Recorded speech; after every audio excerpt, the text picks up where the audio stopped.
Hello বন্ধুরা, সবাইকে good evening. তো আজকে তোমাদেরকে বলেছিলাম তুলসী পূজা আর খাটু শ্যাম বাবার যে জন্মদিন। তো তোমাদের দেখাই কিরকম সাজিয়েছি ঠাকুর ঘরে। তো এখানে দেখতে পাচ্ছি শ্যাম বাবাকে তোমরা গোলাপ ফুল আর হলুদ ফুল দিয়ে সাজিয়েছি। তো এরকমভাবেই সাজানো হয়, হলুদ ফুল আর গোলাপ ফুলই লাগে বাবাকে সাজাতে। তো কীরকম লাগছে তোমরা কমেন্টে জানিও। এখানে ঠাকুরকেও দেখতে পাচ্ছ, মা বসে আছে, মাকেও সাজিয়েছি। কিরকম লাগছে বলো। চলো এখন বাইরে দেখাবো, তুলসী পূজা করেছি। আর এখানে মাসি এসছে, গোলগাপ্পা খাচ্ছে, আর দিদুন এসছে। না, মাসি আজকে নিরামিষ। নিরামিষ?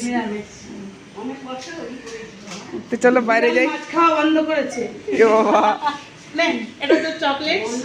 Thank you so much. এখানে এটাই পেলাম। দেখ কতগুলো চকলেট। বাবা রে, সত্যি করে মাটা বিয়ে রেখে দাও, ফ্রিজে দাও।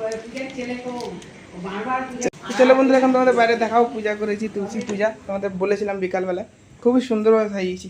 তো এই যে দেখতে পাচ্ছ, তো তোমরা তুলসী মাকে দর্শন করো। কমেন্টে জানিও বন্ধুরা কীরকম সাজিয়েছি।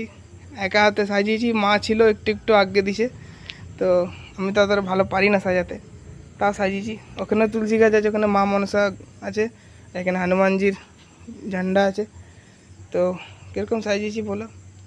এই যে, তো মা তুলসীর আজকে বিয়ে না মা? হ্যাঁ, তো এখানে ভোগ লাগিয়েছি, ঢাকা দেওয়া আছে, মানে প্রদীপ জ্বলছে। আজকে তুলসী পূজা। তো কিরম লাগলো বন্ধুরা আজকের ভিডিওটা আর আজকে সাজানোটা, কমেন্টে জানিও। আর আজকে খুবই ভালো দিন। তো মা কিছু বলবে? কি বলবো বন্ধুরা, আজকে তো তুলসী পূজা, আমাদের পুজো হয়ে গেল। তো কিরকম হলো কমেন্টে অবশ্যই জানিও। তো তোমরা কে কে ঘরে এরকমভাবে পূজা করো মা তুলসীর, কমেন্টে জানিও। আর খুব ভালো পূজা করা, ঘরে তুলসী যদি আছে ঘরে পূজা করাই উচিত মা তুলসী। তো ঠিক আছে বন্ধুরা, আজকের জন্য এতটাই। আর কমেন্টে জানিও কিরকম লাগলো। টাটা।